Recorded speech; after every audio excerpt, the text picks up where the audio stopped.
नमस्कार, BTV news में स्वागत है आपका। आइए खबरों की शुरुआत करते हैं इस खबर के साथ। भारतीय जनता पार्टी की जन आशीर्वाद यात्रा का शुक्रवार को जबलपुर आगमन हो रहा है। जबलपुर में पश्चिम और कैंट विधानसभाओं में जन आशीर्वाद यात्रा भ्रमण करेगी। प्रदेश के मुख्यमंत्री शिवराज सिंह चौहान जन आशीर्वाद यात्रा में शामिल होकर जनता का आशीर्वाद लेंगे।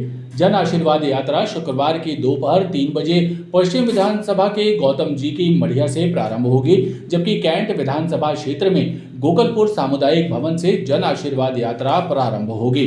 जन आशीर्वाद यात्रा के समापन के अवसर पर मुख्यमंत्री आम सभाओं को संबोधित करेंगे। भारतीय जनता पार्टी केंद्रीय नेतृत्व के निर्देश एवं प्रदेश नेतृत्व के आह्वान पर निकाली जा रही भाजपा की जन आशीर्वाद यात्रा का शुक्रवार 22 सितंबर को जबलपुर आगमन हो रहा है। पश्चिम और कैंट विधानसभाओं में जन आशीर्वाद यात्रा निकलेगी। प्रदेश के मुख्यमंत्री शिवराज सिंह चौहान जन आशीर्वाद यात्रा में शामिल होकर जनता का आशीर्वाद लेंगे। जन आशीर्वाद यात्रा में प्रदेश के कैबिनेट मंत्री हरदीप सिंह डंग और भाजपा के जनप्रतिनिधि भी शामिल होंगे। जन आशीर्वाद यात्रा का प्रारंभ शुक्रवार दोपहर 3 बजे पश्चिम विधानसभा क्षेत्र के गौतम मढ़िया से होगा। इसके बाद यात्रा संजीवनी नगर, शाहीनाका, पंडा की मढ़िया, गढ़ा बाजार, बीटी तिराहा, शारदा चौक होते हुए रतन नगर में समाप्त होगी, जहां मुख्यमंत्री आम सभा को संबोधित करेंगे। वहीं कैंट विधानसभा में जन आशीर्वाद यात्रा गोकलपुर सामुदायिक भवन से शाम 4:30 बजे प्रारंभ होकर व्हीकल मोड़, रांझी, दर्शन तिराहा, मस्ताना चौक होते हुए बड़ा पत्थर में मुख्यमंत्री की आम सभा के साथ समाप्त होगी। जन आशीर्वाद यात्रा को लेकर भाजपा संगठन और प्रशासन गुरुवार को तैयारियों में जुटा रहा। शिवराज जी की कल जन आशीर्वाद यात्रा है, उस यात्रा के संदर्भ में हम तैयारियों के लिए निकले हैं। पश्चिम विधानसभा में पूरी यात्रा निकल रही है। माननीय मुख्यमंत्री जनता से आशीर्वाद मांगेंगे और मुझे पूरा विश्वास है कि इस बार पश्चिम की जनता भारतीय जनता पार्टी को, माननीय मुख्यमंत्री को अपना आशीर्वाद देगी। गौरतलब है कि पश्चिम विधानसभा में जन आशीर्वाद यात्रा का प्रारंभ कटंगा से होना था, लेकिन यात्रा का मार्ग परिवर्तन कर दिया गया। अब जन आशीर्वाद यात्रा का प्रारंभ गौतम जी की मढ़िया से होगा। पाटन विधानसभा क्षेत्र में कांग्रेस द्वारा आयोजित संविधान बचाओ सभा में कांग्रेस नेता कमलनाथ और रणदीप सुरजेवाला ने प्रदेश भाजपा सरकार पर गिन गिन कर निशाने साधे। कहा, शिक्षा, स्वास्थ्य सहित तमाम व्यवस्थाएं चौपट हैं और जनता परेशान हो रही है। पाटन में कांग्रेस द्वारा आयोजित संविधान बचाओ सभा में पूर्व मुख्यमंत्री कमलनाथ और प्रदेश प्रभारी रणदीप सुरजेवाला ने भाजपा सरकार पर गिन गिन कर निशाने साधे। कमलनाथ ने कहा कि प्रदेश में शिवराज सिंह की नौटंकी और कमलनाथ की गारंटी के बीच मुकाबला है। दिखावटी सरकार ज्यादा दिनों तक चलने वाली नहीं है।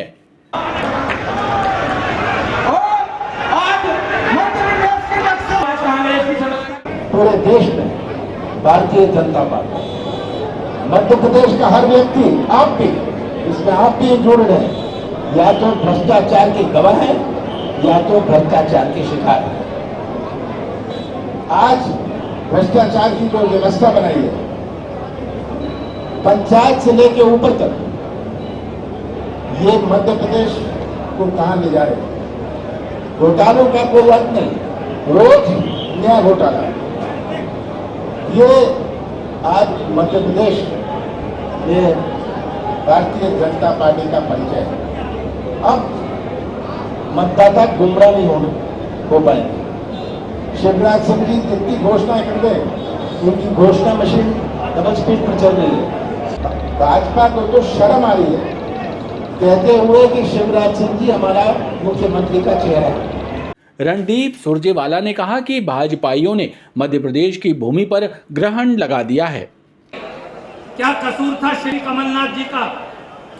इन्होंने 18 महीने सरकार चलाई। क्या इनका यह कसूर था कि 27 लाख किसानों का कर्ज माफ कर दिया? क्या इनका यह कसूर था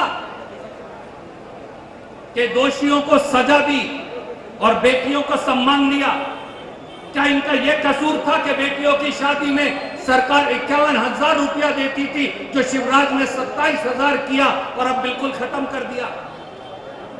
क्या इनका यह कसूर था कि 100 रुपए में 100 यूनिट बिजली दिया करते थे? आज यहाँ 3-3, 4-4, 5-5 हजार रुपया बिजली का बिल आता है। अगर आप चाहते हैं कि आपके बच्चों का भविष्य उज्जवल हो, अगर आप चाहते हैं कि किसान को उसकी फसल की कीमत मिले, अगर आप चाहते हैं कि कभी किसी की हिम्मत ना हो कि वो किसी आदिवासी भाई पर पेशाब करने की जुर्रत कर सके, अगर आप चाहते हैं कि दलित पर अत्याचार बंद हो, अगर आप चाहते हैं कि बेटियों को न्याय मिले, तो एक ही जवाब है, वो है हाथ का पंजा और कांग्रेस की सरकार और कमलनाथ जी की सरकार। हालांकि संविधान बचाओ सभा में जनता की समस्याओं पर चर्चा कम, टिकट के दावेदारों के समर्थकों के बीच जोर आजमाइश होती ज्यादा नजर आई। पाटन में आयोजित कांग्रेस की आम सभा में कमलनाथ के सामने मंच पर कांग्रेस कार्यकर्ताओं और सुरक्षा कर्मियों के बीच हुई धक्का मुक्की का वीडियो वायरल हो रहा है। मंच से कमलनाथ समझाते रहे और टिकट के दावेदारों के समर्थकों के बीच झड़प होती रही। कांग्रेस कार्यकर्ताओं की अनुशासनहीनता एक बार फिर चर्चा का विषय बनी हुई है। हमारे साथियों से कर्मठ प्राप्त जो ठीक है अंदर खड़े हैं, जो यहाँ खड़े हैं। पाटन में कांग्रेस द्वारा आयोजित आम सभा में कार्यकर्ताओं के बीच कई बार तकरार की स्थितियां बनी। विधानसभा चुनाव की टिकट के दावेदारों और उनके समर्थकों में कई बार हाथापाई की नौबत आ गई। मंच पर ही कमलनाथ और रणदीप सुरजेवाला के सामने टिकट के दावेदारों के समर्थकों और सुरक्षा कर्मियों के बीच हाथापाई हो गई। कांग्रेस के भीतर अनुशासन के टूटते ताने बाने चर्चा का विषय बने रहे।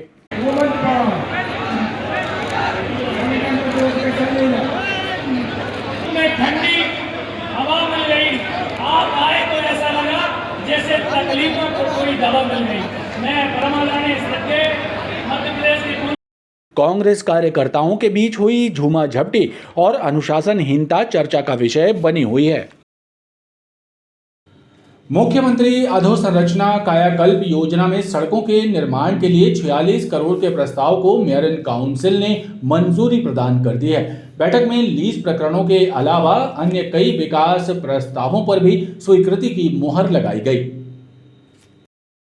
नगर निगम में आयोजित मेयरन काउंसिल की बैठक में शहर विकास के कई महत्वपूर्ण प्रस्तावों को स्वीकृत कर सदन की तरफ अग्रेसित की गई। मुख्यमंत्री अधोसंरचना कायाकल्प योजना में सड़कों के निर्माण के लिए 46 करोड़ रुपयों के प्रस्ताव को MIC से मंजूरी प्रदान की है। साथ ही लीज के प्रकरणों के साथ फ्लाईओवर और शहर की सफाई व्यवस्थाओं को लेकर किए जाने वाले कार्यों की स्वीकृति भी प्रदान की गई। रांझी दर्शन तिराहे पर दशमेश द्वार की तरह गुरु नानक देव जी के नाम पर भव्य और आकर्षक द्वार बनाए जाने के प्रस्ताव पर भी MIC ने मंजूरी दे दी है।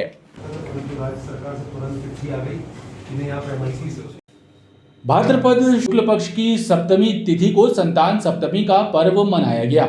महिलाओं ने अपनी संतान की लंबी उम्र और तरक्की की कामना के साथ व्रत धारण किया और विधि विधान से पूजन अर्चन कर व्रत का पारायण किया।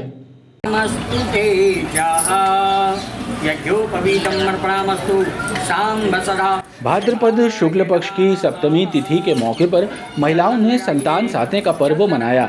संतान की लंबी उम्र और तरक्की की कामना करते हुए महिलाओं ने सुबह से ही व्रत धारण किया और शाम के वक्त महिलाओं ने विधि विधान से संतान साधे व्रत की कथा कर भगवान का पूजन अर्चन करते हुए व्रत का पारायण किया। संतान के लिए पूजा करते हैं, जो व्रत है ना संतान साधे के लिए है ना, बहुत शुभ होता है बच्चों के लिए हैं, प्रेम भाव से सब पूजा अर्चन करते हैं बच्चों की सलामती के लिए। जी, ये संतान सप्तमी की पूजा हम अपने बच्चों को स्वस्थ रहने के लिए और उनकी सलामती के लिए अच्छी तरक्की करें, उसके लिए ये व्रत रखते हैं। हिंदू धर्म में संतान सप्तमी का बहुत ही महत्व माना गया है। इस दिन महिलाएं संतान की लंबी उम्र के लिए व्रत धारण कर भगवान सूर्य और लड्डू गोपाल का पूजन अर्चन करती हैं।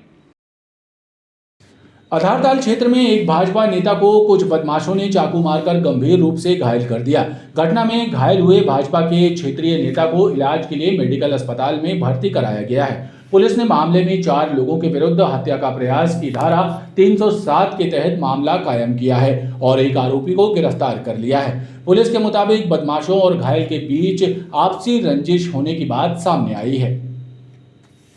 भाजपा अनुसूचित जाति मोर्चा सुभाष चंद्र बोस मंडल के पूर्व मंत्री अमित कोरी पर आधारताल क्षेत्र में बंटी सोनकर और उसके कुछ साथियों ने मिलकर चाकू से जानलेवा हमला कर दिया। घटना में अमित कोरी की पीठ और पैर में गंभीर चोट पहुंची। उसे इलाज के लिए मेडिकल अस्पताल भेजा गया। घटना के बाद हमलावर मौके से फरार हो गए। पुलिस ने घायल अमित कोरी की शिकायत पर बंटी सोनकर, दुर्गेश, करण और अभिषेक के विरुद्ध धारा 307 का प्रकरण दर्ज किया है। मामले में बंटी सोनकर को गिरफ्तार किया गया है। पुलिस अधिकारियों के मुताबिक घटना के पीछे घायल और हमलावरों के बीच पुरानी रंजिश कारण बनकर सामने आई है। नगर निगम चौपाटी आधार ताल के पास अमित कोरी उर्फ काली को साथ मारपीट की गई थी, जिसमें बंटी सोनकर, दुर्गेश बर्मन, अभिषेक कोरी, करण चक्रवर्ती के विरुद्ध अपराध पंजीबद्ध किया गया था, जिसमें से एक आरोपी बंटी सोनकर को गिरफ्तार कर लिया गया। शेष आरोपी की गिरफ्तारी के प्रयास किए जा रहे हैं। पुलिस मामले में फरार बाकी आरोपियों की भी तलाश में जुटी हुई है। रसल चौक में स्थित आयुष्मान अस्पताल में इलाज के लिए भर्ती 2 माह के बच्चे को इलाज के बिल का भुगतान न होने पर बंधक बनाकर रखने का मामला सामने आया। मासूम बच्चे की मां ने ओमती थाने पहुंचकर अस्पताल संचालक और प्रबंधन पर आरोप लगाया कि अस्पताल संचालक ने उनसे बच्चे के इलाज के लिए 22,500 रुपए का बिल भुगतान करने कहा, लेकिन रुपयों के अभाव में जब वो बिल भुगतान नहीं कर सकी तो प्रबंधन ने बच्चों को बंधक बनाकर उन्हें अस्पताल से भगा दिया। महिला की शिकायत की पुलिस जांच कर रही है।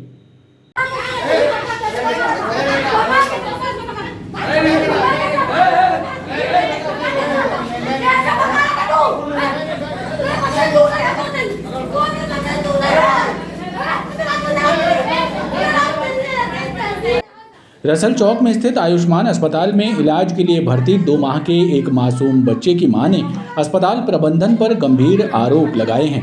सरकारी कुआं में रहने वाली शिवानी रावत नामक महिला ने ओमती थाने पहुंचकर आरोप लगाया कि अस्पताल प्रबंधन ने उसके 2 माह के मासूम बच्चे के इलाज के बिल के भुगतान के लिए उसको अस्पताल में बंधक बना लिया और उन्हें अस्पताल से भगा दिया।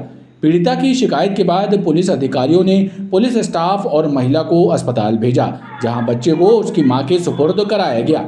पुलिस ने महिला की लिखित शिकायत और आरोपों की जांच शुरू कर दी है। मैं मुकेश खरे के यहाँ ले गई थी। मैंने उनसे बोला कि सर मेरे बच्चे को सर्दी खांसी हो रही है, तो उन्होंने कहा कि भर्ती कर दो। मैंने कहा सर भर्ती करने की मेरी गुंजाइश नहीं है, मेरे पास इतना पैसा नहीं है। उन्होंने कहा था पैसे की कोई प्रॉब्लम नहीं होगी, आप पहले भर्ती कर दो, पैसे का मैं देख लूँगा। तो फिर हमने भर्ती किया उसको। जब हमने 15 तारीख को भर्ती किया था, 5-6 दिन हो गए, फिर उन्होंने इतना 22,500 रुपये बिल बना दिया उन्होंने। हम उनसे बोले सर हमारे पास इतना पैसा नहीं, इतने पैसा हम कहाँ से देंगे। उन्होंने हमारा बच्चा रख लिया और हमें सुबह भगा भी दिया, बच्चे से मिलने भी नहीं दिया। 2 महीने का बच्चा है हमारा। कौन सा हॉस्पिटल? आयुष्मान हॉस्पिटल। थाने में ये रोती हुई आई, इनके द्वारा बताया गया कि इनका 2 महीने का बच्चा है छोटा, जिसको बीमारी से इलाज हेतु इनने रसल चौक को जो आयुष्मान अस्पताल है वहाँ पे इन्हें भर्ती कराया था। इनका करीब 4-5 दिन से इलाज चल रहा था। आज सुबह के समय इनके बच्चे को वहाँ से छुट्टी दी गई।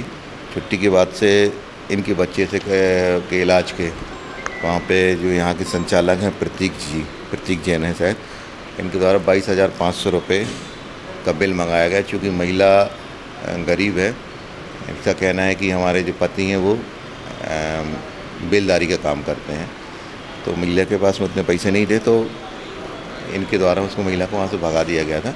महिला जब रोती हुई थाने आई तो हमने अपने महिला अधिकारी और पुलिस स्टाफ को पहुँचा के तस्दीक करवाई। महिला का बच्चा अब उसके पास में है और इस मामले में अभी हम जांच कर रहे हैं। इस मामले को लेकर अस्पताल में भी जमकर हंगामा हुआ। हालांकि पुलिस द्वारा बच्चे को परिजनों के सुपुर्द करा दिया गया है और पूरे मामले की जांच शुरू कर दी गई है। गढ़ा पुलिस ने एक शराब तस्कर को गिरफ्तार किया है, जिसके कब्जे से बड़ी मात्रा में अंग्रेजी शराब जब्त की गई। पुलिस ने मुखबिर की सूचना पर सिद्धनगर में दबिश दी, जहां शराब तस्कर को गिरफ्तार किया गया और उसकी निशानदेही पर झाड़ियों में छिपाकर रखी गई अवैध शराब बरामद की गई। पुलिस ने मामले में आबकारी एक्ट की धाराओं के तहत प्रकरण दर्ज किया है। जिले में अवैध शराब कारोबारियों के विरुद्ध ऑपरेशन शिकंजा अभियान चलाया जा रहा है। इस अभियान के तहत गढ़ा पुलिस ने गढ़ापुरवा में रहने वाले शराब तस्कर नीरज श्रीवास्तव को गिरफ्तार किया। नीरज की निशानदेही पर पुलिस ने झाड़ियों में छिपाकर रखी गई अवैध अंग्रेजी शराब बरामद की। पुलिस ने नीरज के विरुद्ध आबकारी एक्ट की धाराओं के तहत प्रकरण दर्ज कर मामले को जांच में लिया। थाना गढ़ा पुलिस को सूचना प्राप्त हुई थी कि जो शराब तस्कर है चिंटू उर्फ नीरज श्रीवास्तव गढ़ापुरवा का रहने वाला है, किसी स्थान पर इसने अवैध रूप से शराब एकत्रित करके रखी है। रेड कार्रवाई की गई है सिद्धनगर पुरानी कॉलोनी के पास में, जहां से भारी मात्रा में शराब मिली है। 34 की कार्रवाई की गई है। ये गढ़ापुरवा में रहता है, इसके कई प्रकरण पंजीबद्ध हैं। शराब तस्करी संबंधित प्रकरण भी आसपास के थानों में पंजीबद्ध है। पुलिस के मुताबिक नीरज के विरुद्ध गढ़ा और आसपास के थानों में अवैध शराब के मामले पूर्व से भी पंजीबद्ध हैं। पुलिस अवैध शराब बिक्री के संबंध में उससे पूछताछ कर रही है। खबरों का ये क्रम लगातार जारी है। आप देखते रहिए BTV न्यूज़।